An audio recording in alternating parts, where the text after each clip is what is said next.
Hello दोस्तों, क्या आप यूपीएससी की तैयारी कर रहे हैं लेकिन समझ नहीं पा रहे कि इस तैयारी को कैसे स्टार्ट किया जाए? तो आइए समझते हैं आज के सेशन में कि यूपीएससी की तैयारी को हम किस प्रकार से प्रारंभ कर सकते हैं। यूपीएससी की तैयारी के लिए जो सबसे बेसिक फंडामेंटल रिक्वायरमेंट है, कंसेप्ट्स की क्लैरिटी। और कंसेप्ट्स की क्लैरिटी के लिए हमें किसी एक ऐसी किताब के पास जाना होगा जिसमें कंसेप्ट भर भर कर पड़े हुए हों, जिसमें बहुत सारे कंसेप्ट हो और बहुत अच्छे से समझा रखे हो। क्योंकि हम उन कंसेप्ट्स के एक्सपर्ट नहीं हैं, तो हम बहुत बेसिक से लेकर के एडवांस लेवल पर जाना चाहते हैं। और उसके लिए जो सबसे उत्तम या सर्वोत्तम किताब जो निकल कर आती है वो आती है NCERTs, national council of educational research and training, जिसे हम कहते हैं। ये एक काउंसिल है, ये एक परिषद है जिसकी तरफ से किताबें निकाली जाती है। वही किताबें जो आप हमेशा से स्कूल्स में पढ़ते आए हैं। जिस भी स्कूल में आप पढ़े होंगे, चाहे इंग्लिश मीडियम में पढ़े होंगे चाहे हिंदी मीडियम में पढ़े होंगे, जनरली स्टेट गवर्नमेंट्स की बुक्स जो है वो नहीं चलती हैं। आजकल नॉर्थ इंडिया में ज्यादातर स्टेट्स में एनसीईआरटीज ही प्रेफर की जाती हैं। तो एनसीईआरटी जो बुक्स आप बचपन से स्कूल में पढ़ते आए हैं वही किताबें हैं जो बहुत बेसिक से लेकर के एडवांस लेवल तक हमें लेकर जाती हैं। और यही यूपीएससी की रिक्वायरमेंट है। यूपीएससी चाहती है कि आप बहुत बारीकी के स्तर से, बहुत छोटे लेवल से उठ करके धीरे धीरे कंसेप्ट्स को समझते हुए एकदम एडवांस लेवल तक के कंसेप्ट्स जो है वो समझ पाए। तो ऐसे में जो हमारा सबसे बढ़िया मित्र बनता है, जो सबसे बढ़िया स्ट्रेटेजी बनती है, वो होती है स्टार्टिंग करें हम एनसीईआरटी से। लेकिन एनसीईआरटी को कैसे पढ़ें, क्या पढ़ें क्या नहीं पढ़ें? बहुत सारे कंफ्यूजन चलते हैं। सर, ओल्ड एनसीईआरटी पढ़ें, न्यू एनसीईआरटी पढ़ें, किस सब्जेक्ट के लिए कौन सी एनसीईआरटी पढ़ें, छठी से लेके आठवीं तक पढ़ें या आठवीं से लेके 10वीं तक पढ़ें या 11th 12th की पढ़ें? बहुत सारे कंफ्यूजन्स जो हैं वो आपको जनरली देखने को मिलते हैं। तो आज के सेशन में उन्हीं सारे कंफ्यूजन को दूर करते हुए कैसे हम यूपीएससी की यात्रा प्रारंभ करें एनसीईआरटी के माध्यम से, इस चीज को समझने की कोशिश करते हैं। बहुत बेसिक सी बातें यहां पर होने वाली हैं, लेकिन बहुत इंपॉर्टेंट बातें आपके लिए होने वाली हैं। क्योंकि जनरली इन सब बातों को समझे बिना बच्चा सीधा एनसीईआरटी पढ़ना स्टार्ट कर देता है। कई बार तो कोई स्टैंडर्ड बुक उठा करके पढ़ना स्टार्ट कर देता है और फिर वो हताश हो जाता है कि नहीं, यूपीएससी मेरे बस का नहीं है, मुझे समझ ही नहीं आ रहा, कुछ कुछ हवा नहीं लग रही, बंद कर देते हैं। और वो जो यूपीएससी की तरफ एक कदम बढ़ाने की आपने सोची थी, पहला ही कदम जो है वो गलत दिशा में बढ़ जाता है, जिसकी वजह से सारा मामला आगे का गड़बड़ हो जाता है। और हो सकता है आप उसको स्टार्टिंग में ही छोड़ दें, और कई बार ऐसा भी हो सकता है कि आपने अपने जीवन का कई लंबा समय, 6 महीने, 1 साल, 2 साल, 5 साल इस पूरी तैयारी में खपा दिए, खराब कर दिए ही कहूंगा मैं उसको। क्योंकि आप उसमें कुछ सीख नहीं पाए, लर्निंग वाला पार्ट नहीं रहा। लर्निंग वाला पार्ट रहा तो कोई बात नहीं, अगर हमारा सिलेक्शन नहीं भी होता है तब भी अगर लर्निंग वाला पार्ट हमारे साथ है तो हम लाइफ में बहुत कुछ करेंगे। लेकिन लर्निंग वाला पार्ट नहीं है तो फिर वो समय सारा का सारा हमारा वेस्ट हो जाता है, बर्बाद हो जाता है। तो क्या सही दिशा हो, इसको समझने की कोशिश करते हैं। सबसे पहले जब भी आप यूपीएससी की तैयारी में आ रहे हैं तो शुरुआत हमेशा होगी एनसीईआरटी बुक से। जो एनसीईआरटी की किताबें हैं उन्हीं से हमारी शुरुआत होनी है। सबसे पहला ही क्वेश्चन ये आता है, सर एनसीईआरटी ही क्यों? सबसे पहले आपके दिमाग में आता है, सर इतनी सारी किताबें हैं मार्केट में, फिर हम एनसीईआरटी ही क्यों बात करते हैं? या बहुत सारी किताबें भी अगर आप देखेंगे तो उन पे लिखा होता है एनसीईआरटी पर आधारित, बेस्ड ऑन एनसीईआरटी।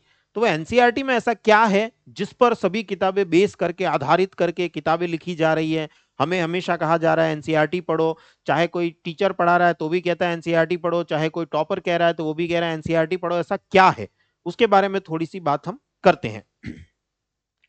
सबसे पहले देखिए, एनसीईआरटीज जो हैं वो एक्सपर्ट स्कॉलर्स द्वारा लिखी गई है, जो उस फील्ड के एक्सपर्ट है। जिस भी विषय की एनसीईआरटी आप पढ़ रहे हो, हिस्ट्री की पढ़ रहे हो, ज्योग्राफी की पढ़ रहे हो, पॉलिटी की पढ़ रहे हो, इकोनॉमी की पढ़ रहे हो, साइंस की पढ़ रहे हो, किसी की भी पढ़ रहे हो, उस फील्ड के जो एक्सपर्ट लोग हैं, उस फील्ड के जिन्होंने महारत हासिल कर रखी है, वैसे लोगों ने वो किताबें लिखी है। दूसरा, क्योंकि वो स्कूल्स में पढ़ाई जाती हैं तो भारत सरकार जो है वो उसे रिकमेंड करती है। भारत सरकार ये कहती है कि हाँ, ये व्यक्ति जो है, भारत सरकार ने ऐसे व्यक्ति को ढूंढा है जो इस किताब को लिखने में सबसे बेहतर हो सकता है। वैसे लोगों को ढूंढ करके भारत सरकार ने ये किताबें बनवाई है। यानी एक ऑथेंटिसिटी जो है वो इनके साथ में जुड़ जाती है कि यहाँ जो कुछ भी लिखा हुआ होगा वो सब कुछ सही होगा।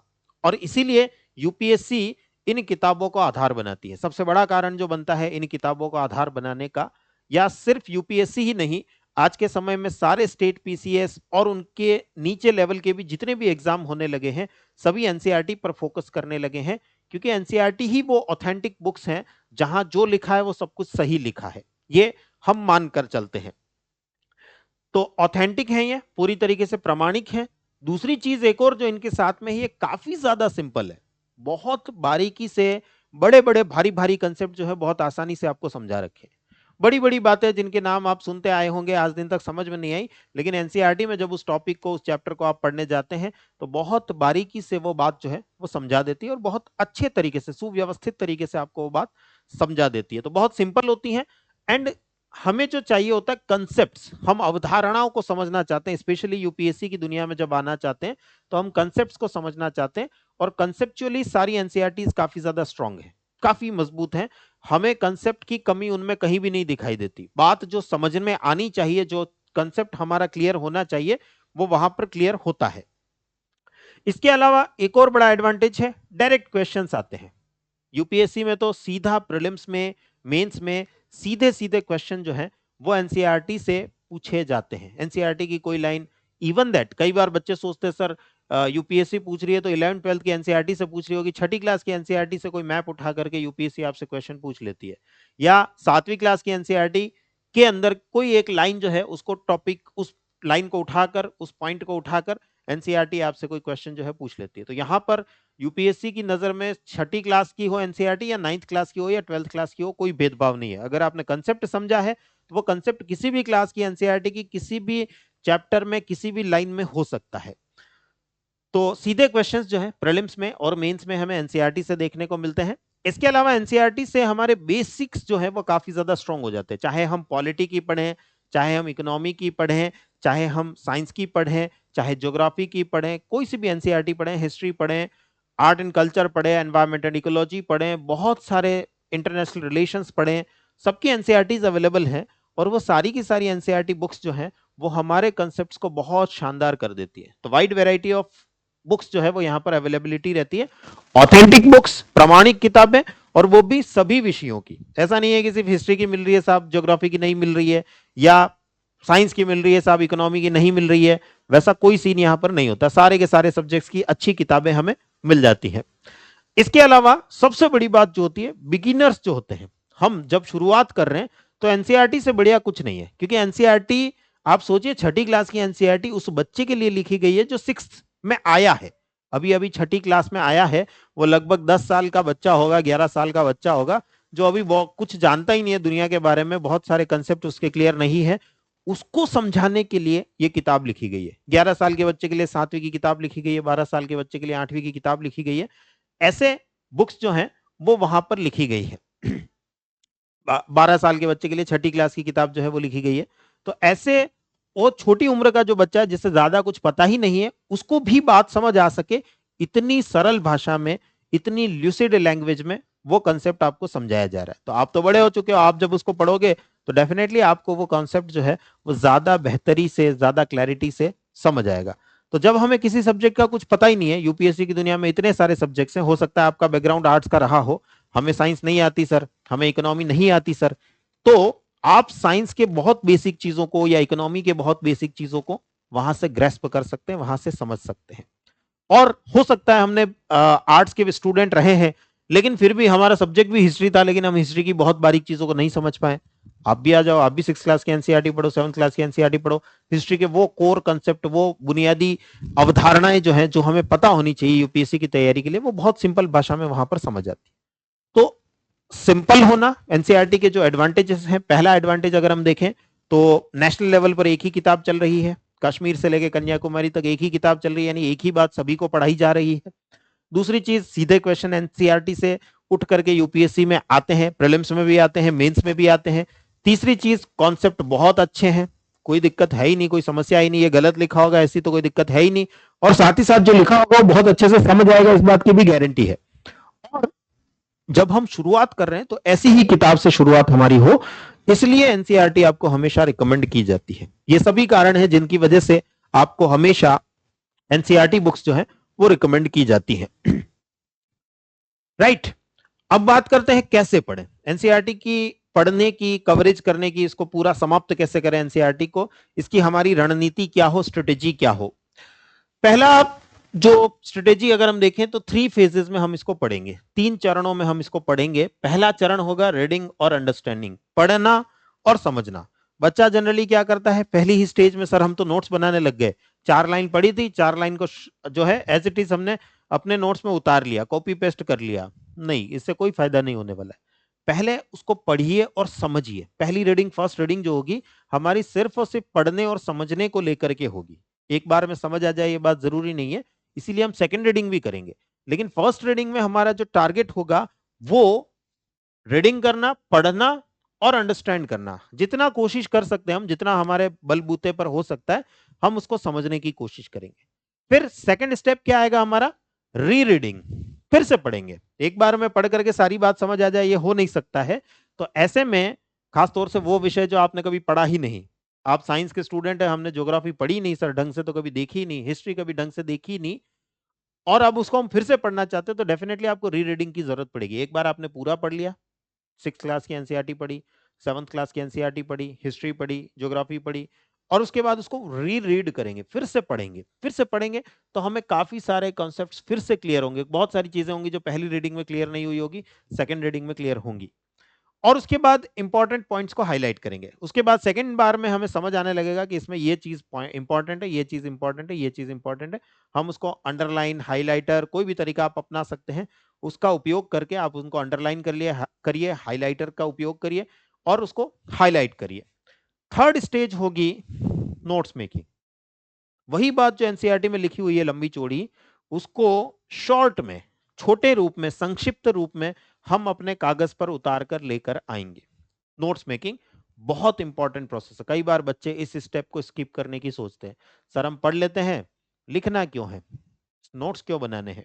ये स्टेप विशेष रूप से अगर आप यूपीएससी की तैयारी में हैं तो इसको किसी भी हालत में स्किप नहीं किया जाना चाहिए, क्योंकि इसके पीछे के कई कारण है। हम नोट्स के ऊपर डिटेल में एक सेशन करेंगे जिसके अंदर नोट्स के बारे में बात करेंगे, बट मैं अभी अगर आपको संक्षिप्त में बात करूं तो नोट्स जो है जब रिटन फॉर्म में लिखे जाते हैं तो हमारा दिमाग वहां पर कंसंट्रेट रहता है। रीडिंग में हम एक सेकंड में कोई बात पढ़ करके निकल जाते हैं, कोई शब्द पढ़ के निकल जाते हैं, या पूरा का पूरा सेंटेंस हमने 10 सेकंड में पढ़ लिया, 5 सेकंड में पढ़ लिया। लेकिन जब हम उसे लिखते हैं तो हमारा दिमाग, मान लीजिए लिखने में हमें 30 सेकंड लग रहे हैं, तो हमारा दिमाग 30 सेकंड तक उसको रिवाइज करता रहेगा, उस पर फोकस करता रहेगा, तो वो हमें चीजें याद होती, लिखने से चीजें याद होती हैं। दूसरा, इतना वास्ट सिलेबस है कि अगर आप सिर्फ पढ़ के याद रखने की सोच रहे हैं तो भूल जाएंगे। हिस्ट्री पढ़ोगे, जब तक हिस्ट्री पढ़ने के बाद पॉलिटी पे जाओगे, पॉलिटी याद रहेगी, हिस्ट्री भूल जाओगे, नोट्स काम आएंगे तब। और तीसरी चीज, मेंस में आंसर राइटिंग करने के लिए हमारे हाथों की जो प्रैक्टिस होनी चाहिए वो भी बहुत जरूरी है। तो उसके लिए नोट्स बनाना बहुत इंपॉर्टेंट हो जाता है। नोट्स के ऊपर हम एक डिटेल सेशन करेंगे, एक ऐसा ही सेशन आपके लिए नोट्स के ऊपर भी लेकर आऊंगा। तो नोट्स मेकिंग करें, माइंड मैप्स का उपयोग करें, कम से कम वर्ड्स का उपयोग करना है। हमें यूं का यूं वो जो चैप्टर में लंबी चौड़ी बातें लिखी हुई है वो सारी की सारी फिर से नहीं लिखनी है। शॉर्ट में, जितना शॉर्ट में हम उसको लिख सके, ताकि हमें वो बात तो याद रहे लेकिन लिखना कम पड़े। सिंपल सा जो हमारा तरीका है वो स्मार्ट तरीका है। हमें वो बात तो याद रहनी चाहिए लेकिन उस बात को यूं का यूं पूरा नहीं लिखेंगे हम, वरना तो फिर एनसीईआरटी की किताब लिख दोगे आप तो यूं की यूं, उसका कॉपी पेस्ट हो जाएगा, उसका कोई सेंस नहीं बनने वाला है। तो हम उस बात को जो बड़ी लंबी चौड़ी लिखी हुई है उसको शॉर्ट रूप में, संक्षिप्त रूप में अपने कागज पर लेकर के आएंगे, ताकि उसको पढ़ते ही वो बात पूरी की पूरी याद आ जाए, जो हमने एनसीईआरटी के अंदर, जो कॉन्सेप्ट हमने एनसीईआरटी में पढ़ा था, जो टॉपिक हमने एनसीईआरटी में पढ़ा था, वो पूरा का पूरा हमें याद आ जाए। और इससे हमारा एक और फायदा होगा, भविष्य में क्विक रिवीजन हो सकेगा। इतना लंबा चौड़ा सिलेबस है यूपीएससी का कि आपको उसको पढ़ने में तो बहुत लंबा समय लगता ही लगता है, कई महीने लग जाते हैं, कई बार कई साल भी लग जाते हैं। उसको रिवाइज करने में भी बहुत लंबा समय लगने वाला है। तो ऐसे में हमारे पास में कुछ ऐसा होना चाहिए जिससे हम जल्दी जल्दी रिवाइज कर सके, और उसमें हमारे जो शॉर्ट नोट्स हैं वो बहुत ज्यादा हेल्प करने वाले हैं। तो ये जो शॉर्ट नोट्स वाला जो तरीका है या जो स्टेप है, जो चरण है, वो हमारा सबसे लास्ट में आएगा। पहले हम क्या करेंगे, रीडिंग एंड अंडरस्टैंडिंग, पढ़ना समझना। सेकंड नंबर पर हम री रीडिंग करेंगे, फिर से पढ़ने की कोशिश करेंगे, फिर से उस पूरे पार्ट को पढ़ेंगे, और इस बार हम कुछ इंपॉर्टेंट पॉइंट्स को हाईलाइट करेंगे। तीसरी स्टेप होगी शॉर्ट नोट्स मेकिंग। फिर तीसरे स्टेप पर आकर के, तीसरे चरण पर आकर हम नोट्स बनाने का प्रोसेस स्टार्ट करेंगे। राइट, तो बात क्लियर होगी कि क्या हमें यहां पर करना चाहिए। नेक्स्ट बात करते हैं कौन से सब्जेक्ट के लिए कौन सी एनसीईआरटी पढ़े। इसमें भी बहुत कंफ्यूजन चलता है बच्चों में, अरे सर पॉलिटी पढ़नी है, उसमें पता नहीं नई एनसीईआरटी पढ़े कि पुरानी एनसीईआरटी पढ़े, 9वीं क्लास की पढ़े कि 11वीं क्लास की पढ़े, हमें समझ ही नहीं आता है। तो बहुत फंडामेंटल्स जो है वो अपने क्लियर रखिए। हमें अगर हिस्ट्री पढ़नी है तो 6 से लेकर 12th क्लास तक की एनसीईआरटी पढ़नी है। हिस्ट्री अगर हमें पढ़नी, इतिहास हमें पढ़ना है तो 6 से लेकर के 12th क्लास तक की एनसीईआरटी हमें पढ़नी है। इसमें पुरानी एनसीईआरटी भी पढ़नी है, नई एनसीईआरटी भी। अब ये पुरानी और नई क्या है, ये भी एक बहुत बड़ा कंफ्यूजन है बच्चों के अंदर। देखिए पुरानी एनसीईआरटी जो national council of educational research and training है, उसी के द्वारा कुछ किताबें बहुत पहले बनाई गई थी। पहले पुरानी मतलब वो बहुत पुरानी है, 1985 के टाइम पर, 1980s के टाइम पर जो है वो किताबें बनाई गई थी। वो लगभग वर्ष 2005 तक चलती रही, अगले 20 सालों के लिए जो है वो वही किताबें जो है वो चलती रही। उसके बाद 2005-2006 में आकर के एनसीईआरटी ने अपने पैटर्न को अपडेट किया और कुछ नए तरीकों से किताब को लिखना, उसमें डायग्राम्स को ऐड करना ताकि बच्चे को और ज्यादा अच्छे से कंसेप्ट समझ आ सके, वैसे कुछ तरीके लगाना स्टार्ट किया जो समय समय पर अपडेट होता रहता है। आप देखेंगे एनसीईआरटी के नए नए वर्जन आते रहते हैं। दो वर्ष 2020 का प्रिंट आता है, 25 का आता है, अभी 2025 चल रहा है, 2024-25 का प्रिंट आपको एनसीईआरटी की वेबसाइट पे मिल जाएगा। चीजों को अपडेट करते रहते हैं। तो ये 2006 के बाद काफी ज्यादा अपडेट करना उन्होंने स्टार्ट किया। वो जो तरीका है, वो जो किताबें हैं उन्हें हम न्यू एनसीईआरटी कहते हैं। हालांकि वो न्यू रही नहीं है, 20 साल पहले से चल रही है वो, पर वो अपडेट होती रहती है समय समय पर, इसलिए हम उन्हें न्यू एनसीईआरटी कहते हैं। और उससे पहले जो चलती थी वो ओल्ड एनसीईआरटी कहलाती थी। तो वो जो ओल्ड एनसीईआरटी है उनमें अगर आप देखेंगे तो चैप्टर बहुत लंबे लंबे हैं। डिटेल अगर हम देखें उसमें जो विवरण है, जो डिस्क्रिप्शन है वो काफी ज्यादा है, लेकिन वो कॉन्सेप्ट क्लैरिटी उतना अच्छे से नहीं समझा पाते जितना अच्छे से नई एनसीईआरटी समझा पाती। नई एनसीईआरटी जो है वो इन तरीकों से लिखी गई है, उनमें वो तरीके लगाए गए हैं कि आपको कोई बात, जो भी टॉपिक, जो भी चैप्टर आप पढ़ रहे हो, वो ज्यादा बेहतर तरीके से समझ आ सके। तो ऐसे में कोई भी सब्जेक्ट आप पढ़ रहे हो, नई एनसीईआरटी को स्किप तो आप नहीं कर सकते। चाहे पॉलिटी पढ़ रहे हो, हिस्ट्री पढ़ रहे हो, ज्योग्राफी पढ़ रहे हो, इकोनॉमी पढ़ रहे हो, कोई से भी सब्जेक्ट को हाथ लगा रहे हो, नई एनसीईआरटी जो अभी चलती है, नई मतलब जो अभी चलती है, सिंपल सा लॉजिक आपके दिमाग में ये रखना है। अभी जाकर के मार्केट में जाकर के बोलोगे एनसीईआरटी की बुक दे दो हमें, जो 11th क्लास में चलती है, 10th क्लास में चलती है, वो आपको जो मिलेगी वो नई एनसीईआरटी ही है। या आप एनसीईआरटी की वेबसाइट पर जाकर के ncrt.nic.in वेबसाइट पर जाकर के आप वहां से डाउनलोड भी कर सकते हो, पीडीएफ मिल जाएंगी सारी की सारी, हिंदी में भी इंग्लिश में भी, जिस भी मीडियम में आप हैं उसकी पीडीएफ आपको मिल जाती है। And even that latest print आपको मिलता है। हो सकता है मार्केट में आज से 2 साल पुरानी एनसीईआरटी मिले आपको, लेकिन वहां पर आपको एकदम लेटेस्ट प्रिंट जो है वो पीडीएफ आपको वहां पर मिल जाता है। तो न्यू एनसीईआरटी को तो आप कहीं स्किप कर ही नहीं सकते। ओल्ड जो है वो कहीं कहीं बहुत डेप्थ में, गहराई में, डिटेल में बात करती है, तो उनका उपयोग कहीं कहीं करना है, किन्हीं किन्हीं सब्जेक्ट्स में करना है। जैसे अगर हम हिस्ट्री पढ़ रहे हैं तो हिस्ट्री में हमें ओल्ड एनसीईआरटी की भी जरूरत पड़ेगी, और नई तो पढ़नी ही पढ़नी है। जैसा मैंने बताया, नई तो आपको पढ़नी ही है, कोई सब्जेक्ट ऐसा है ही नहीं जिसमें सिर्फ ओल्ड पढ़नी पड़ती हो, नई पढ़नी ना पड़ती हो, ये हो ही नहीं सकता है, क्योंकि नई एनसीईआरटी बहुत अलग तरीके से लिखी गई है। वो जिस लेवल पर आपको कोई कंसेप्ट समझाती है, उतने उस लेवल पर जाकर के पुरानी एनसीईआरटी नहीं समझा सकती। तो अगर आप शुरुआत कर रहे हो हिस्ट्री में भी, सर हम पहले किसको पढ़े, तो नई वाली को पढ़ो, न्यू वाली को पढ़ो। उसके बाद जब आपको न्यू वाली 2 बार रिवाइज हो चुकी है, उसके बाद ओल्ड वाली को हाथ लगाओ। तब तक आपको नई एनसीईआरटी ही पढ़नी है, 6th क्लास से लेकर के 12th क्लास तक की हिस्ट्री में। ज्योग्राफी में हो अगर आप, तो अगेन 6ठी से लेकर 12वीं तक की एनसीईआरटी जो है वो आपको पढ़नी है। इसमें नई वाली सफिशियंट है, पुरानी वाली में बहुत सारा डेटा है लेकिन वो बहुत पुराना है, जो आउटडेटेड हो गया वो डेटा ही अपडेट हो गया अब तो बहुत ज्यादा। इस वजह से ओल्ड एनसीईआरटी को आपको हाथ नहीं लगाना है ज्योग्राफी के अंदर। उसके अलावा कुछ और किताबें पढ़ सकते हैं मुझसे बढ़िया, तो जैसे जीसी लियोंग पढ़ सकते हैं हम, वो ज्यादा बढ़िया किताब है। लेकिन उसमें भी काफी सारी गड़बड़ियां हैं, वो भी काफी पुरानी किताब है, 1980s के जमाने की किताब है वो, 1970s 80s के समय की। तो उसमें भी बहुत सारी कमियां जो हैं, गड़बड़ियां जो हैं, वो भी हमें उसमें भी दिखती है। बट यहाँ पर हम जब एनसीईआरटी की बात करें तो न्यू एनसीईआरटी ही, नई एनसीईआरटी ही हमें यहाँ पर पढ़नी है। सेम ऐसे ही अगर हम पॉलिटी की बात करें तो 6 से लेकर 12th क्लास तक की एनसीईआरटी हम उठा सकते हैं। 6, 7, 8 में बहुत कम, कहीं एक चैप्टर, कहीं 2 चैप्टर, ऐसे ही चैप्टर हैं। खास तौर से 9, 10, 11, 12 की जो एनसीईआरटी है वो बहुत काम की है। नई वाली पुरानी वाली की बात मैं सिर्फ और सिर्फ हिस्ट्री में कर रहा हूँ। हिस्ट्री में आपको पुरानी एनसीईआरटी की जरूरत पड़ती है, वरना कोई भी सब्जेक्ट हो, नई एनसीईआरटी ही आपको वहां पर प्रेफर करनी है। हिस्ट्री में भी पहले नई वाली ही पढ़नी है, बाद में पुरानी वाली पढ़नी है। इकोनॉमी की जब बात आती है तो इकोनॉमी सब्जेक्ट ही 9th क्लास से ही स्टार्ट होता है एनसीईआरटीज में। तो 9th से लेकर 12th क्लास तक की जो एनसीईआरटीज हैं उनको आपको पढ़ना है। 11th-12th की जो एनसीईआरटीज हैं उसमें माइक्रो इकोनॉमिक्स की कुछ किताबें होती हैं, उनकी जरूरत आपको नहीं पड़ेगी। मैक्रो इकोनॉमिक्स जो होती है, व्यष्टि अर्थशास्त्र और समष्टि अर्थशास्त्र, दो किताबें चलती है, तो उसमें से जो समष्टि अर्थशास्त्र है, मैक्रो इकोनॉमिक्स, उसकी किताबें आपको पढ़नी होती है। साइंस में अगर आप बात करें तो यहाँ तो आपको 11th-12th लेवल पर जाना ही नहीं है। 6 से लेकर 10th क्लास तक की जो एनसीईआरटीज हैं साइंस के लिए, उन पर आपको फोकस्ड रहना है, उन चीजों को करंट अफेयर से जोड़ना है। साइंस पर्टिकुलर, इकोनॉमी, साइंस, ये कुछ ऐसे सब्जेक्ट्स हैं जो बहुत ज्यादा करंट अफेयर्स ड्रिवन है। करंट अफेयर्स का रोल यहाँ बहुत बढ़ जाता है, एनसीईआरटी का रोल बहुत छोटा रह जाता है। लेकिन करंट अफेयर्स में क्या चल रहा है इसको समझने के लिए पहले बेसिक्स क्लियर होने चाहिए, और बेसिक एनसीईआरटी ही हमारे क्लियर करेंगी। नेक्स्ट आता है एनवायरमेंट एंड इकोलॉजी वाला पार्ट। इसके लिए आप 12th क्लास की बायोलॉजी की जो बुक है, जीव विज्ञान की जो बुक है, 12वीं कक्षा की जीव विज्ञान, उसमें लास्ट के 4 चैप्टर जो हैं वो एनवायरमेंट क्या होता है, इकोलॉजी क्या होता है, इन सब कंसेप्ट को समझाने के लिए बहुत ज्यादा इंपॉर्टेंट है। तो वो पहले 4 चैप्टर वो पढ़ने हैं। बाकी बहुत सारा पार्ट इसका ज्योग्राफी के अंदर भी कवर होता है, तो ज्योग्राफी वाले पार्ट से ये कनेक्ट हो जाती है। आर्ट एंड कल्चर वाला पार्ट है 11th क्लास की फाइन आर्ट्स की जो बुक होती है, ललित कला की जो किताब होती है, उससे आप काफी ज्यादा आर्ट एंड कल्चर को कवर कर सकते हैं। ये बेसिक बुक्स है जिनसे हम किसी चीज को, किसी पार्ट को, बेसिक एकदम मूलभूत अवधारणाएं जो है, फंडामेंटल्स जो है, वो हमारे क्लियर हो सकेंगे। जैसे कोई घर होता है ना, घर की नींव मजबूत होगी तो घर बहुत स्ट्रांग बनेगा, मजबूत बनेगा, नहीं गिरेगा आसानी से। वैसे ही अगर आप चाहते हो कि आपके कंसेप्ट क्लियर हो, तो आपको पहले एनसीईआरटी के उन बेसिक्स को समझना होगा। ये आपकी नींव है, ये नींव जितनी मजबूत होगी उतनी ही फिर आप अपनी बिल्डिंग को स्ट्रांग कर पाओगे, आप हर सब्जेक्ट के एक्सपर्ट हो पाओगे, आंसर राइटिंग के एक्सपर्ट हो पाओगे, इंटरव्यूज में अच्छे आंसर कैसे दें, इन सब चीजों को तभी सीख पाओगे जब आपके फंडामेंटल्स क्लियर होंगे। तो शुरुआत हमारी कुछ इस तरीके से होनी चाहिए, इन्हीं बुक्स के साथ में होनी चाहिए। राइट।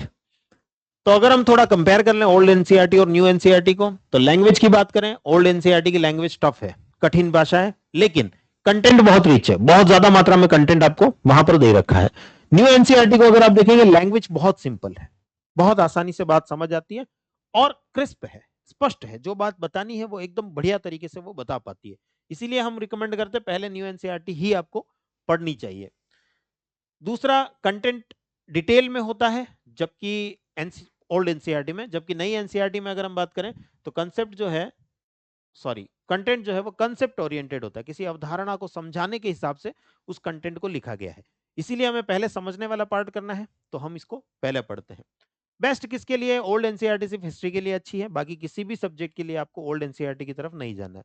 जबकि बाकी जितने भी सब्जेक्ट हैं, इवन दैट हिस्ट्री में भी न्यू एनसीईआरटी आपको पढ़नी है, अभी बात करी हमने। इसके अलावा geography, polity, economy, science, environment, कुछ भी हमें पढ़ना है, art and culture, international relations, कुछ भी पढ़ना है, उन सब के लिए न्यू एनसीईआरटी की तरफ ही हमें बढ़ना है। राइट। तो हमें हमेशा सिर्फ हिस्ट्री को छोड़ के बाकी सब जगह नई एनसीईआरटी का ही उपयोग करना है, और ओल्ड एनसीईआरटी जो है वो हिस्ट्री में पढ़ेंगे तब जब हमने नई एनसीईआरटी पढ़ ली हो, 6 से लेकर 12th क्लास तक की सारी न्यू एनसीईआरटी हिस्ट्री की पढ़ ली हो। राइट। ऑर्डर क्या होगा, किस क्रम में पढ़ना चाहिए? एक और क्वेश्चन ये आता है, सर पहले 12th क्लास की पढ़ें या पहले 6 क्लास की पढ़ें, पहले हिस्ट्री की पढ़ें या पहले पॉलिटी की पढ़ें? ये भी अपने आप में एक क्वेश्चन आ जाता है।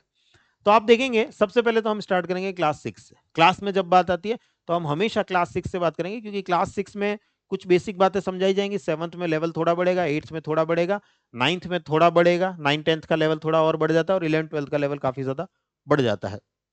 तो हम बेसिक से स्टार्ट करेंगे, एकदम छोटी क्लास से स्टार्ट करेंगे। तो चाहे किसी भी सब्जेक्ट की पढ़ रहे हो, हम स्टार्टिंग क्लास 6 से ही करेंगे। हिस्ट्री पढ़ रहे हैं, क्लास 6 की एनसीईआरटी से ही पढ़ेंगे, फिर 7th 8 9 10th ऐसे बढ़ेंगे। ज्योग्राफी पढ़ रहे हैं, पॉलिटी पढ़ रहे हैं, इकोनॉमी पढ़ रहे हैं, सब स्टार्टिंग क्लास 6 की एनसीईआरटी से होगी, फिर क्लास 7, फिर क्लास 8, फिर 9th 11 10th 11 12th ऐसे हम बढ़ेंगे। और अगर हो सके तो सब्जेक्ट वाइज रीडिंग करिए। जैसे आपने हिस्ट्री पढ़ना स्टार्ट किया, तो अब हिस्ट्री की 6 7 8 9 10th 11 12th में जितने भी चैप्टर्स हैं, 11 12th में तो पूरी बुक्स हैं, बाकी की छोटी क्लासेस में एक चैप्टर, किसी में 2 चैप्टर, किसी में 3 चैप्टर ऐसे होंगे, तो उनको एक सब्जेक्ट को पूरा कंप्लीट कर लीजिए, फिर दूसरे सब्जेक्ट की तरफ बढ़िए, फिर तीसरे सब्जेक्ट की तरफ बढ़िए। ऐसे सब्जेक्ट वाइज बढ़ेंगे तो आपको इंटरेस्ट ज्यादा आएगा। और शुरुआत किससे करें? हिस्ट्री सबसे पहले शुरू करें, ज्योग्राफी सबसे पहले शुरू करें, पॉलिटी सबसे पहले शुरू करें? शुरुआत हमेशा करिए ज्योग्राफी से। मैंने आपके लिए वाई सोशल साइंसेस का एक पूरा सेशन किया है, चैनल पर अवेलेबल है, आप उसको पढ़िए। एनसीईआरटी का जो छठी क्लास में जो इंट्रोडक्शन है, उस इंट्रोडक्शन में ही उन्होंने जो 5 थीम में बांटा है, उस इंट्रोडक्शन को 5 थीम डिवाइड करी है। उसमें फर्स्ट थीम ही है India and world, land and people, विश्व और भारत, लोग और भूमि। लोगों को भी जानना है, भूमि को भी जानना है। ये सब कहां जाना जाएगा, चाहे बात विश्व की हो, वर्ल्ड की हो, या चाहे बात इंडिया की हो, भारत की हो, हम कहां जान पाएंगे इसको? ज्योग्राफी में जान पाएंगे। तो ज्योग्राफी वाले पार्ट से हमेशा स्टार्टिंग हमारी होगी। तो सबसे पहले जो सब्जेक्ट पढ़ा जाएगा दैट इज दी ज्योग्राफी। तो आप ज्योग्राफी की 6 से लेकर के 12th क्लास तक की एनसीईआरटीज कंप्लीट कर लीजिए। बहुत कुछ ऐसा होगा जो नहीं समझ आएगा, स्पेशली 11th 12th क्लास में ऐसा होगा कि आपको बहुत कुछ नहीं समझ आएगा, कोई बात नहीं, री रीडिंग करेंगे, फिर से पढ़ेंगे हम उसको। देन बढ़ेंगे हिस्ट्री की तरफ। हिस्ट्री की अगेन 6 से लेकर 12th क्लास तक की एनसीईआरटी हम कवर करेंगे। देन हम बढ़ेंगे पॉलिटी की तरफ। पॉलिटी राज व्यवस्था, वो पर्टिकुलरली पार्ट 9 10th 11 12 से बढ़िया स्टार्ट होता है, प्रॉपर स्टार्ट होता है। तो 9 10th 11 12 की एनसीईआरटीज हम कवर करेंगे। देन बढ़ेंगे इकोनॉमी की तरफ, वो भी 9 10th 11 12 वाला पार्ट जो है वो हम कवर करेंगे। देन साइंस की तरफ, साइंस को पढ़ेंगे। तो साइंस और ज्योग्राफी से जुड़ा हुआ एक सब्जेक्ट हम एनवायरमेंट जो है वो समझ पाएंगे। तो पहले हम साइंस को कवर करेंगे, उसके बाद हम एनवायरमेंटल इकोलॉजी वाले पार्ट को कवर करेंगे, और लास्ट में हम हिस्ट्री वाले पार्ट से जुड़ा हुआ पार्ट जो है that is the art and culture. तो आर्ट एंड कल्चर वाले पार्ट को हम कवर करेंगे। तो ऑर्डर जो है, क्रम जो है वो हमारा यही रहेगा। पहले हम ज्योग्राफी पढ़ेंगे, उसके बाद हम हिस्ट्री पढ़ेंगे, उसके बाद हम पॉलिटी पढ़ेंगे, उसके बाद हम इकोनॉमी की एनसीईआरटी पढ़ेंगे, उसके बाद साइंस की पढ़ेंगे, उसके बाद एनवायरमेंट की पढ़ेंगे, और लास्ट में आर्ट एंड कल्चर पढ़ेंगे, फिर आईआर पढ़ेंगे। ये सारी एनसीईआरटी जो है वो सबसे एंड में, लास्ट में हम पढ़ेंगे। तो हमारा जो ऑर्डर होगा, क्रम होगा, वो कुछ इस प्रकार का हमें रखना है। राइट। इफेक्टिवली कैसे पढ़ा जाए, एनसीईआरटी को पढ़ने का हमारा क्या तरीका हो, बेहतर तरीका क्या हो, इफेक्टिवली प्रभावी ढंग से हम एनसीईआरटी को कैसे पढ़ सकते। शुरुआत जब करें तो आप स्लोली करें, धीरे धीरे। कछुए वाली शुरुआत यहां पर जरूरी है। खरगोश वाली शुरुआत अगर आपने यहां पर कर दी तो रास्ते में रुकना पड़ेगा, और रास्ते में रुक जाओगे तो बहुत मामला गड़बड़ हो जाएगा। इसलिए शुरुआत जो होगी वो बहुत धीरे धीरे होगी। हो सकता है आपको एक चैप्टर को पढ़ने में 10 दिन लग जाए, ऐसा हो सकता है। 6th क्लास की एनसीईआरटी फर्स्ट चैप्टर आप पढ़ने जा रहे हो, आपको पहला chapter why social sciences introduction नाम का जो पार्ट है वही समझने में 5 दिन लग गए, वही समझने में 10 दिन लग गए, हो सकता है ऐसा। मैंने आपके लिए वो सेशन कर रखा है वैसे। उसके बाद उसका जो फर्स्ट चैप्टर है वो भी सेशन मैपिंग वाला जो है वो भी आपके लिए कर रखा है। ऐसे में और सेशंस आपके लिए लाता रहूंगा। मेरा भी जो ऑर्डर होगा एनसीईआरटी आपको पढ़ाने का, जो सेशंस आपके लिए अपलोड होंगे वो ऐसे ही होंगे। पहले ज्योग्राफी कंप्लीट होगी, देन हिस्ट्री कंप्लीट होगी, देन पॉलिटी कंप्लीट होगी। ऐसे ही हम पढ़ेंगे, समझेंगे, कोशिश करेंगे। तो कंसेप्ट्स को हमें समझना है, और कंसेप्ट्स को हम अगर हमें समझना है तो हमें स्पीड नहीं बढ़ानी। हम बहुत ज्यादा स्पीड बढ़ाएंगे, रटने वाली स्थिति में आ जाएंगे। फिर हम सर लाइन पढ़ रहे हैं और लाइन पढ़ करके हम उसी को रट रहे हैं, बस इससे ज्यादा हम कुछ नहीं कर रहे हैं। समझने के लिए हमें धीरे धीरे लेवल पर जाना पड़ेगा। स्टार्टिंग स्लो रहेगी, लेकिन अगर आपने स्टार्टिंग में अच्छे से कंसेप्ट समझे तो आगे आपकी स्पीड ऑटोमेटिक बढ़ेगी। इस बात की टेंशन मत लेना कि सर इतना धीरे पढ़ेंगे तो ऐसे तो हमें 5 साल लग जाएंगे, 10 साल लग जाएंगे। नहीं लगेंगे। स्टार्टिंग में समय लगता है किसी बात को समझने में, लेकिन एक बार वो बात समझ आने लग जाती है उसके बाद आपकी स्पीड जो है वो ऑटोमेटिकली बढ़ने लगती है। उसके बाद हमेशा डेफिनेशंस वाला पार्ट हो, डेटा डेट्स वाला पार्ट हो, कोई डेटा हो, कोई डायग्राम्स हो, इन सबको हाईलाइट या अंडरलाइन करते हुए चलिए। सेकंड रीडिंग जैसा हमने बात करी थी, फर्स्ट रीडिंग में हम चीजों को समझने की कोशिश करेंगे, सेकंड रीडिंग में इन सब चीजों को हाईलाइट करेंगे कि क्या इंपॉर्टेंट डेट आई इसमें, फला युद्ध हो रहा है तो किस डेट में, किस साल में हो रहा है, किनके बीच हो रहा है। या ज्योग्राफी में अगर हम पढ़ रहे हैं तो फला कंसेप्ट जो है फला व्यक्ति ने दिया था, कैसे ये कंसेप्ट काम करता है, इसमें क्या क्या स्टेप्स होते हैं, वो सब चीजें जो समझा रखी होती हैं, उन सब चीजों को हमें डिटेल में हाईलाइट करते हुए, समझते हुए और हाईलाइट करते हुए चलना है। देन वापस फर्स्ट रीडिंग के बाद हम री रीड करेंगे, और इस बार हम वो जो हाईलाइट कर रखा है पार्ट उन पे ज्यादा फोकस करेंगे। सेकंड रीडिंग जब हम करेंगे तो हम चीजों को जो हमने पहले हाईलाइट कर रखा है उनको फिर से देखते हुए चलेंगे। अच्छा, इस चीज को हमने हाईलाइट किया था, इसका मतलब क्या था। हो सकता है आपने तब उसका मतलब नहीं समझा होगा, आपने गूगल किया होगा, आपने यूट्यूब पे सर्च किया होगा कि इसका मतलब क्या होता है, कहीं मिल जाए, किसी ने पढ़ाया हो, या गूगल पे सर्च करेंगे इसका मतलब क्या होता है। कई बार हम करते हैं। आजकल टेक्नोलॉजी का उपयोग आपकी जो जनरेशन है वो डेफिनेटली करती है, जेन जी जो है आप में, वो डेफिनेटली इसका उपयोग करती है, और करना भी चाहिए। अच्छे के लिए कर रहे हैं तो बहुत बढ़िया बात है। तो वो हम उन कीवर्ड्स को हाईलाइट करके उनको कंसेप्ट को और ज्यादा डिटेल में बेहतर तरीके से समझने की कोशिश करते हैं। देन वापस जब रिवीजन करेंगे तो अब हम पूरा का पूरा सारा का सारा फिर से रिवाइज करने, पूरा का पूरा फिर से पढ़ने की कोशिश नहीं करेंगे। इस बार हम इंडेक्स का उपयोग करेंगे। उस एनसीईआरटी 6 क्लास की एनसीईआरटी, उसमें फर्स्ट चैप्टर में क्या था, सेकंड चैप्टर में क्या था, इंडेक्स से उठाया और हमें मान लीजिए कोई पर्टिकुलर सेक्शन रिवाइज करना है, हमें मान लीजिए ज्योग्राफी मैपिंग वाला पार्ट रिवाइज करना है, हम उसी चैप्टर को खोलेंगे, उसी को रिवाइज कर लेंगे। हिस्ट्री वाला पार्ट रिवाइज करना है, पर्टिकुलर कोई सेक्शन रिवाइज करना है, हम उसी पार्ट को खोलेंगे, रिवाइज कर लेंगे। ऐसे हमारा समय जो है वो बच जाता है। राइट। नोट्स, अगला क्वेश्चन आएगा अभी आप लोगों का, सर हम पढ़ तो लेंगे, नोट्स कैसे बनाएंगे। हालांकि डिटेल मैं पहले ही बात कर चुका हूं, डिटेल में एक सेशन जो है नोट्स कैसे बनाए उसके ऊपर आपके लिए करेंगे, बट कुछ टिप्स जो है वो मैं यहां पर दे देना चाहता हूं। फर्स्ट रीडिंग में नोट्स नहीं बनाने, ये बहुत बड़ी गलती बच्चे करते हैं। हमने अभी पढ़ा, अभी नोट्स बनाएंगे, हमने पूरा चैप्टर भी नहीं पढ़ा और नोट्स बनाने। कई बच्चे तो ऐसे होते हैं, हमने 2 पैराग्राफ पढ़े, हम नोट्स बनाने लग गए साहब। पूरा चैप्टर ही नहीं, इवन दैट पूरा सब्जेक्ट पढ़ के आओ। मैं तो हमेशा बच्चों को रिकमेंड करता हूं, अगर आपने ज्योग्राफी सब्जेक्ट को उठाया है तो 6 क्लास से लेकर के 12th क्लास तक की एनसीईआरटी में ज्योग्राफी के बारे में जो कुछ भी लिखा है सब कुछ पढ़ के आओ।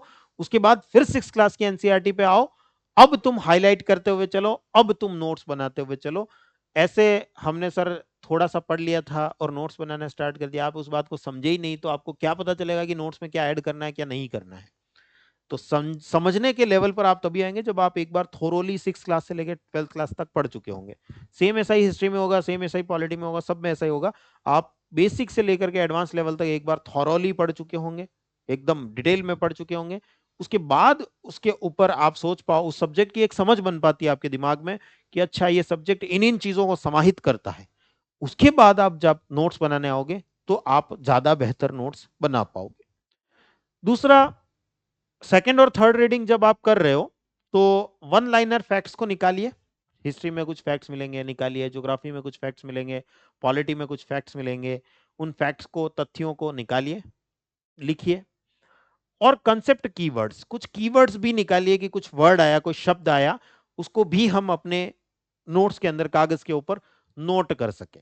जैसे फॉर एग्जाम्पल मान लीजिए आप पहली ही 6 क्लास की एनसीईआरटी आप उठाते हैं और उसमें पहला ही चैप्टर जो है वो मैपिंग वाला पार्ट जो है वो आपको देखने को मिलता है।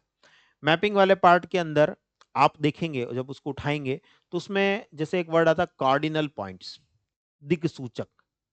दिक्सूचक अ, दिग दिग दिशा के से जुड़ा हुआ पॉइंट जो है वो हमें देखने को मिलता है। कार्डिनल पॉइंट्स जो है, हाँ कार्डिनल पॉइंट्स या दिग बिंदु, सॉरी हिंदी में दिग बिंदु बोलते हैं। तो कार्डिनल पॉइंट्स या दिग बिंदु जो है वो हमें देखने को मिल रहा है। तो वो क्या होता है, सबसे पहले कीवर्ड हमारे हाथ में आ गया एक कि ये क्या होता है, इसको समझने की कोशिश करेंगे। ग्लोब शब्द आ गया। वैसे आपको ग्लोब पता होगा, लेकिन नहीं पता है, हम ग्लोब की भी रिसर्च करेंगे। हर वो शब्द जो हमें कहीं दिमाग में ये खटकता है कि ये इसका मतलब क्या होता होगा, हो सकता है वो भाषा का शब्द हो। ग्लोब जो है वो त्रिविमीय होता है, आपको नहीं पता त्रिविमीय क्या होता है, 3 डायमेंशनल होता है। 3 डायमेंशनल क्या होता है, तो थ्री डायमेंशनल पर भी रिसर्च करिए, लेकिन उस कंसेप्ट को एकदम प्रॉपर तरीके से समझने की कोशिश करिए। कुल मिलाकर के जो बात होगी वो ये होगी कि आप उस कंसेप्ट को प्रॉपर तरीके से समझने की कोशिश जो है वो यहां पर करेंगे। उसके बाद tables, flow chart, mind map, इन सब का उपयोग करेंगे। और पूरा का पूरा पैराग्राफ एज इट इज नहीं उतारना, कॉपी पेस्ट नहीं करना। कई बार नोट्स का मतलब बच्चे यही समझते हैं वहां जो लिखा है वही यहां उतारना है, वैसा कोई सीन नहीं है। आप उस बात को समझिए, उस पैराग्राफ को समझिए, उस टॉपिक को समझिए, उस चैप्टर को समझिए, उसमें क्या क्या काम की बातें थी, नोट्स अपने हिसाब से बनाइए। अपने हिसाब से, मैं इस पर बहुत जोर दे रहा हूं, अपने हिसाब से। कई बार हम इस मेहनत से बचना चाहते हैं, हमने सर फला टॉपर के नोट्स ले लिए थे, हमने फला हमारे बड़े भैया थे, दीदी थे, उनके नोट्स थे, वो काम में ले लिए थे, नहीं काम आएगा। इवन दैट भले ही पिछले साल का टॉपर क्यों ना हो, उसके नोट्स आपके लिए काम नहीं आएंगे। आपको अपने नोट्स बनाने पड़ेंगे। अपने नोट्स जब तक नहीं बनेंगे तब तक आप उसको उस लेवल पर जाकर के ना तो समझ पाएंगे, ना ही उस लेवल पर जाकर के मेंस में लिख पाएंगे। मेंस में भी तो हमें लिखना है, बहुत कुछ लिखना है। तो जब तक हम उस पार्ट को समझे नहीं है, उस पार्ट को समझ करके लिखा कैसे जाए ये प्रैक्टिस हमने वहां नहीं करी नोट्स बनाने में, तो हम मेंस के अंदर लिखने की जब बात आएगी हम वहां पर फेल हो जाएंगे, पूरी तरीके से फेल हो जाए। हमसे हो ही नहीं पा रहा सर। मेंस में क्या बच्चे, मेंस स्टेट पीसीएस में खास तौर से ऐसा होता है, बच्चा प्रीलिम्स की तैयारी अलग करता फिर मेंस की तैयारी करने जाता, फिर हो ही नहीं पाता है। कारण क्यों नहीं हो पाता है, हमने वो प्रोसेस, वो तरीके स्टार्टिंग से ही नहीं अपनाए जो हमें अपनाने थे। स्टेट पीसीएस में बहुत होता है ऐसा। इसीलिए जब बच्चा यूपीएससी की तैयारी में आता है, हम शुरुआत से ही कहते हैं नोट्स बनाना, आंसर राइटिंग करना, ये डे 1 से स्टार्ट हो जाना चाहिए। हम एनसीईआरटी पढ़ रहे हैं, एक बार थोरोली 6 से लेकर 12th क्लास तक की पढ़ ली, उसमें हमें मान लीजिए 4 दिन लग गए, 5 दिन लग गए, 10 दिन लग गए। उसके बाद जब हम फिर से रिवाइज कर रहे हैं, इस बार से नोट्स बनाने का कार्यक्रम हमारा स्टार्ट हो जाएगा। भले ही हम उसको कई स्टेप में करेंगे, पहले हम वन लाइनर फैक्ट निकालेंगे, कॉन्सेप्ट कीवर्ड्स निकालेंगे, सेकंड स्टेप में हम tables, flow chart, mind map, इन सब का उपयोग करेंगे, फिर इनको और छोटा करके कैसे अपने नोट्स के अंदर लाया जा सके, इन सब तरीकों को लगाएंगे। टाइम लगेगा, स्टार्टिंग में बहुत मेहनत लगती है बच्चे, क्योंकि हम मान लीजिए आप 20 साल की उम्र में तैयारी कर रहे हो, 22 साल की उम्र में तैयारी कर रहे हो, कोई 18 साल की उम्र में तैयारी कर रहा होगा। हमने 18 साल में ये तरीका कभी लगाया ही नहीं, जीवन में इस तरीके को कभी उपयोग में नहीं लिया। हम चाहे स्कूल में थे, चाहे कॉलेज में थे, हमने ये तरीका कभी अपनाया ही नहीं। और अब हमें अपनाने को कहा जाता है तो कोई चेंज जो आता है ना, वो हमारा मन जो है वो बहुत ज्यादा उसका विरोध करता है। अरे नहीं, ये नहीं करेंगे, ये नहीं हो पाएगा। लेकिन वो करना पड़ेगा। अगर आप उस फेज से निकलोगे, वो मेहनत करोगे, तो ही आप सिलेक्शन लोगे। इस बात की मेरी गारंटी है। अगर आपने ये तरीके नहीं अपनाए, हम तो नोट्स नहीं बनाएंगे साहब, हम तो शॉर्ट नोट्स नहीं बनाएंगे साहब, हम एज इट इज जो वहां लिखा है वही कॉपी पेस्ट करेंगे साहब, आप भूल जाओगे आपका सिलेक्शन होने वाला है, कोई चांस नहीं है। क्योंकि आप वो तरीके जब तक नहीं लगाओगे जो रिकमेंडेड है, या जो तरीके हर व्यक्ति अपना रहा है, जो व्यक्ति अपना रहा है वो आपसे उस कंपटीशन में कई गुना आगे निकल गया। आप नहीं अपना रहे हो ये तरीके, आप कंपटीशन में पिछड़े हुए रह जाने वाले हो। तो ये तरीके जो हैं वो आपको लगाने पड़ेंगे, और उनमें अपना दिमाग जो है वो भी लगाना पड़ेगा, स्मार्ट तरीके लगाने पड़ेंगे। वो अपन नोट्स का जब सेशन करूंगा मैं, तो आपको बताऊंगा कि स्मार्ट तरीके आप कैसे लगा सकते हैं, जिससे आप अपने नोट्स को और ज्यादा इफेक्टिव बना पाए, और ज्यादा बेहतर बना पाए। कंपटीशन से बेहतर हमारे नोट्स होने चाहिए। कैसे हो पाएंगे? अपने तरीके लगाने पड़ेंगे कुछ। तो वो एंटायर पैराग्राफ को कॉपी पेस्ट मारना, पूरे पैराग्राफ की नकल करना, इससे कुछ नहीं होने वाला है।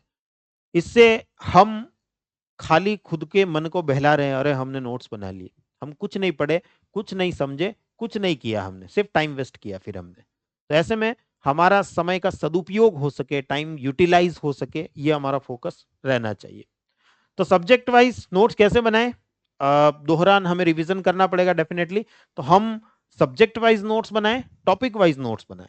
हमने जैसे मान लीजिए हमने कोई टॉपिक जो है वो 6 क्लास की एनसीईआरटी में भी देखा था, सेम टॉपिक जो है हमें 9th क्लास के एनसीईआरटी में भी मिला। इंडिया का इंट्रोडक्शन 6 क्लास के एनसीईआरटी में भी मिला था, 9th क्लास के एनसीईआरटी में भी मिला था, 11th क्लास के एनसीईआरटी में भी मिला था। तो हमें एक ही टॉपिक 3 किताबों में मिला है, तो हम तीनों को मिला करके अपना एक नोट्स, इंडिया का इंट्रोडक्शन, भारत का परिचय, एक नोट्स बना लेंगे। उसमें 6 क्लास का कंटेंट भी होगा, 9th क्लास का कंटेंट भी होगा, 11th क्लास का भी कंटेंट होगा।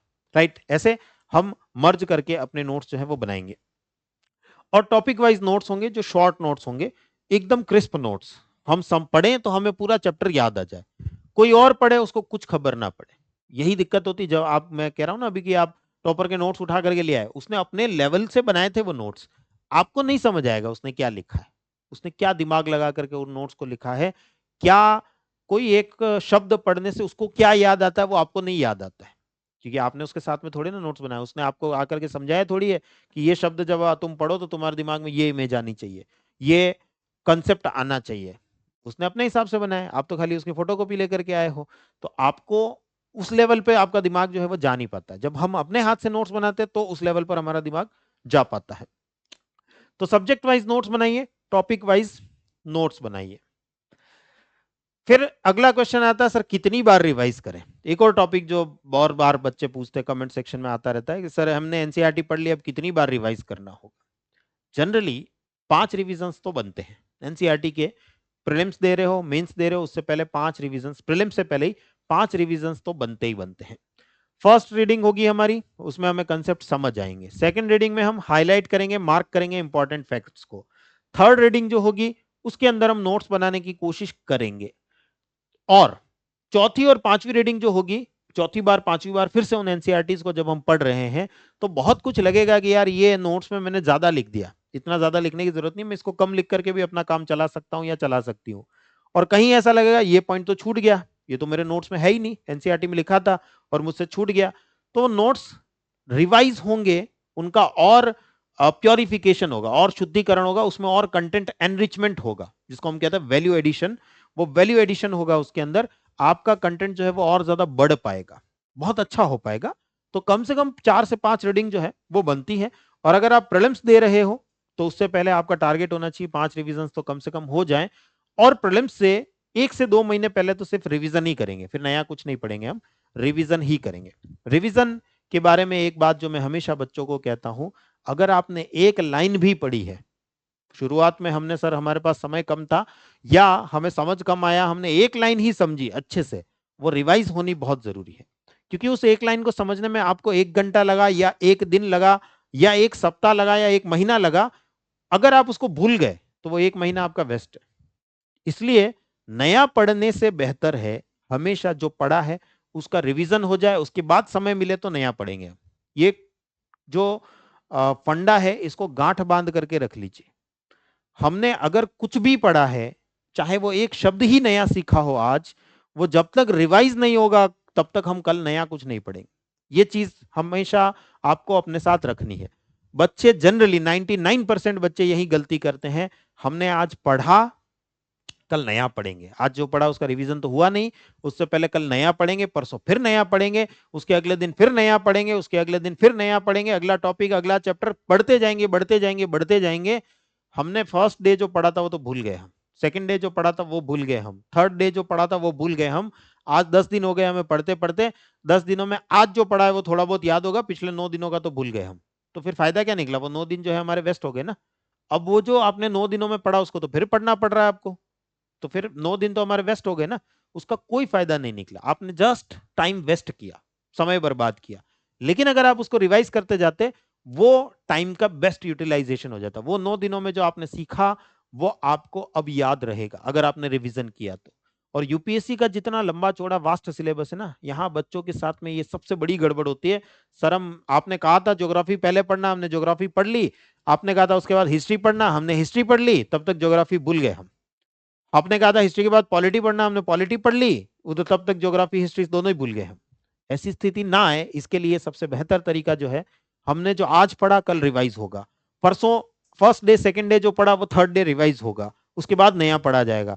फोर्थ डे अगर हम बैठ रहे हैं तो फर्स्ट सेकंड थर्ड डे तीनों दिन जो हमने पढ़ा वो रिवाइज होगा, उसके बाद कुछ नया पढ़ा जाएगा। ये तरीके अगर आप अपनाएंगे तो डेफिनेटली आप जो है सक्सेसफुल हो पाएंगे। तो रिवीजन जो है यहां पर बहुत इंपॉर्टेंट चीज बन जाती है। फाइनल टिप्स क्या होंगे, लास्ट सेशन को एंड की तरफ लेकर के जाते हैं। फाइनली लास्ट में हमें क्या करना चाहिए। फाइनल टिप्स की अगर हम बात करें तो हमें मल्टीपल बुक्स के पीछे नहीं भागना है। बहुत सारी किताबें ला ला करके इकट्ठी करके रख दी हैं, पढ़ी हमसे जा नहीं रही है, क्योंकि हमें कभी-कभी जोश भी आता है, हम उसको उठाते भी हैं, अरे, अरे! इसमें देख लेते हैं क्या है, क्या है, क्या है? लेकिन समझ में कुछ नहीं आ रहा है, क्योंकि आपने जब तक वो एनसीईआरटी का बेसिक्स क्लियर नहीं किया ना, तब तक आप चाहे एम लक्ष्मीकांत उठा लो, चाहे आप जो है कोई भी दूसरी स्टैंडर्ड बुक जो है वो उठा लो, इकोनॉमी में रमेश सिंह उठा लो, चाहे ज्योग्राफी की बहुत सारी बुक्स जो आती है वो उठा लो, कुछ भी उठा लो, नहीं समझ आने वाला आपको। और उसकी वजह से आप उसको और बंद करके रख दोगे, पता नहीं कौन सी फर्जी किताब लेकर के आ गया मैं, ये किताब अच्छी नहीं है, आपके दिमाग में ये इमेज बनेगी, जबकि किताब कोई भी बुरी नहीं होती, सब किताबें शानदार होती हैं। आपको पढ़ने में इंटरेस्ट आए उसके लिए पहले एनसीईआरटी को पढ़ना बहुत जरूरी है। जब तक वो बेसिक्स क्लियर नहीं है तब तक आप एडवांस लेवल पर नहीं जा पाओगे। तो मल्टीपल बुक्स के पीछे भागने की बजाय एक ही किताब को पढ़िए, बार बार पढ़िए, जैसा मैंने कहा रिवीजन करिए, बार बार रिवीजन करिए। एनसीईआरटी एक सब्जेक्ट की हमेशा पूरी करिए। हमने सर 6 क्लास की एनसीईआरटी उठाई, उसमें 3 चैप्टर हिस्ट्री के थे, 3 चैप्टर ज्योग्राफी के थे। हमने हिस्ट्री के भी पढ़ लिए, हमने ज्योग्राफी के भी पढ़ लिए, नहीं। पहले अगर आप ज्योग्राफी कवर कर रहे हो, ज्योग्राफी के सारे चैप्टर्स, सारी एनसीईआरटी 6 से लेकर 12 क्लास तक की एनसीईआरटी के कवर करिए। फिर हिस्ट्री उठाया हमने तो हिस्ट्री के 6 क्लास से 12 क्लास तक के सारे चैप्टर्स जो हैं वो हम कवर करेंगे। एक एक सब्जेक्ट की तरफ बढ़िए, उससे आप ज्यादा बेहतर तरीके से उस सब्जेक्ट को समझ पाएंगे, उस सब्जेक्ट की क्या डिमांड है, वो सब्जेक्ट किन चीजों को समाहित करता है, ये समझना आपके लिए तब ज्यादा आसान हो पाएगा। इसके अलावा अपने प्लान पर स्टिक रहिए, टिके रहिए। आपने जो जो भी टाइम टेबल बनाया, जो भी योजना बनाई कि हम ऐसे करेंगे वैसे करेंगे, जो मैंने आपको जो तरीके बताया आपने सोच लिया कि हम यही तरीके अपनाएंगे, तो उस तरीके पर टिके रहिए। आज पीवी सर ने बताया कि ऐसा ऐसा करेंगे, कल हमें कोई और नया यूट्यूब चैनल मिल गया, वहां उन्होंने कोई और स्ट्रेटेजी बनाई, हम उस पर चले गए, 2 दिनों के बाद उस पर चले गए, फिर हम तीसरे दिन किसी टॉपर के बारे में हमने पढ़ा, उसने कोई और स्ट्रेटेजी लगाई थी, हम चौथे दिन उस पर चले गए, इससे कुछ नहीं होगा। सारी स्ट्रेटेजीज आपको एक ही जगह लेकर के जाएंगी। मैं ये नहीं कह रहा कि दूसरों की स्ट्रेटेजीज गलत है, दूसरों की स्ट्रेटेजीज भी उनके लिए सही थी, तभी तो वो रिजल्ट लेकर के आए हैं, तभी तो उनको सिलेक्शन मिला है। लेकिन क्या हम उस स्थिति में हैं? सबसे बड़ी चीज जो देखने की होती है, हर व्यक्ति की स्थिति अलग अलग होती है, हर व्यक्ति की स्थिति अलग अलग होती है, उसके हिसाब से उसको अपनी स्ट्रेटेजी बनानी पड़ती है, रणनीति बनानी पड़ती है। वो रणनीति हमें कितना सक्सेसफुल करवा पाएगी, ये हमें देखना है। आपको लगता है पीवी सर की स्ट्रेटेजी ज्यादा सक्सेसफुल लगती है, आप उसको फॉलो करिए। हमें लगता है कि सर उस फला टॉपर की जो स्ट्रेटेजी थी वो मेरे ऊपर ज्यादा फिट बैठती है, आप उसको फॉलो करिए, लेकिन उस पर टिके रहिए। जो भी स्ट्रेटेजी आपने फाइनल कर ली कि ये वाली करनी है, उस पर टिके रहिए। आज ये अपना रहे, कल वो अपना रहे, परसों वो अपना रहे, कुछ नहीं होगा इन सबसे। ये सब तरीके लगाने से कुछ नहीं होगा। एक स्ट्रेटेजी, एक रणनीति आपने फाइनल कर ली कि इस तरीके से हम काम करेंगे, पूरी यूपीएससी की प्रिपरेशन इस तरीके से होगी, तो उसी पर टिके रहना है, उसी तरीके को आपको हमेशा के लिए लागू करना है अपने ऊपर। और एनसीईआरटी जो है उसको सिर्फ प्रीलिम्स लेवल पर मत पढ़िए, मेंस लेवल पर भी जाकर के पढ़िए कि मेंस में किस प्रकार का क्वेश्चन आया था। पिछले 5 सालों के पेपर एटलीस्ट आपके पास होने चाहिए। आप हिस्ट्री पढ़ रहे हो, हिस्ट्री में पिछले 5 सालों में जीएस पेपर 1 में हिस्ट्री के क्वेश्चंस आते हैं, तो जीएस पेपर 1 के 5 सालों के जो पीवाईक्यूज हैं, पेपर्स हैं, आपको यूपीएससी की वेबसाइट पर मिल जाएंगे।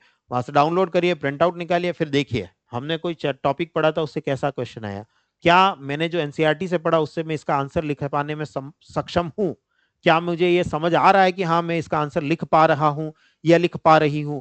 ये साथ में एनालाइज करते चलिए, साथ ही साथ मेंस हमेशा साथ चलेगा, प्रीलिम्स अलग मेंस अलग, ये सब नहीं चलेगा। प्रीलिम्स मेंस वही टॉपिक जो आपने पढ़ लिया, वही चैप्टर जो आपने पढ़ लिया, हिस्ट्री का पढ़ा, पॉलिटी का, ज्योग्राफी का, किसी का भी पढ़ा, उससे पीवाईक्यू प्रीलिम्स में कैसे आए थे, पिछले सालों में कैसे क्वेश्चन आए हैं प्रीलिम्स के अंदर, और उससे मेंस में किस प्रकार के क्वेश्चंस आए हैं, ये साथ में लेकर के चलना है। हम पहले प्रीलिम्स को देख रहे हैं, सर जब क्लियर होगा प्रीलिम्स उसके बाद मेंस को देखा जाएगा, नहीं होगा, उस दिन मेंस नहीं निकलेगा, उन 4 महीनों में मेंस की तैयारी नहीं हो सकती। तो तैयारी अभी से जो है वो हमें साथ लेकर के चलनी है।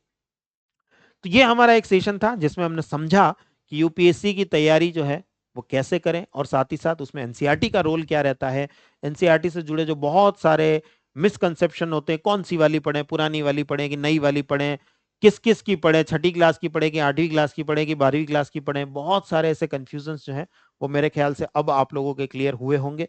और मैं आप सभी को शुभकामनाएं देता हूं कि अब आप लोग जो है वो एक प्रॉपर सही रणनीति के साथ में, स्ट्रेटेजी के साथ में अपनी तैयारी स्टार्ट करेंगे।